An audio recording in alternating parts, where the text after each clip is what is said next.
Дуи како расипана лента на која е снимен само национализам и обид за разгорување на меѓуетнички тензии. Повторно исти закани сега поради одлуката на Уставниот суд дека законските измени за Сейф Сити биле уставни. Првиот уставен судија Дарко Костадиновски во своето образложение кажа дека СМС пораките од системот Безбеден град треба да се испраќаат само на македонски јазик, додека можат и на англиски за странци кои ќе сторат прекршок, но не и на албански. Поради ова интегративците сега решија да бараат оставка од него, велејќи дека во спротивно ќе сносел целосна одговорност за секоја последица што може да се појави на планот на меѓуетничките односи. Политичкиот аналитичар Љузин Фаризи за Алфа вели дека со оваа реторика Ахмети и неговите сопартици само наштетуваат на добриот соживот во државата. Да се изградат од политики кои се веќе демоде во нашата држава, односно секоја одлука која излегува од некој орган во државата, а каде Дуи не е во власт, го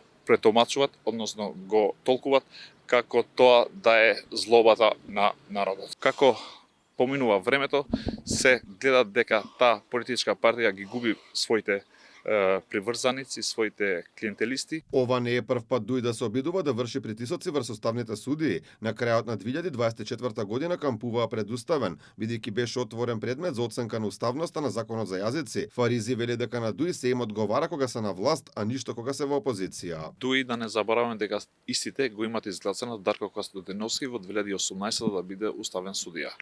Така што денеска тие се обраќаат буквално на него, кои сами ги избират. Дуи ги менја ставовите во зависи на тоа дали се власт или дали се во опозиција. Сейф Сити е општо добро за сите граѓани во државата и одлуката на Уставниот суд мислам дека е исправна, бидејќи им гарантира безбедност на сите граѓани кои се дел од сообраќајот. Инаку Уставниот суд ги отфрли иницијативите со кои се споруваше уставноста на законските измени за системот Сейф Сити. Тоа значи дека Безбеден град останува на сила. Судиите, иако со поделени ставови, одлучија дека измените во законот за безбедност во сообраќајот на патиштата не се во спротивност со уставот.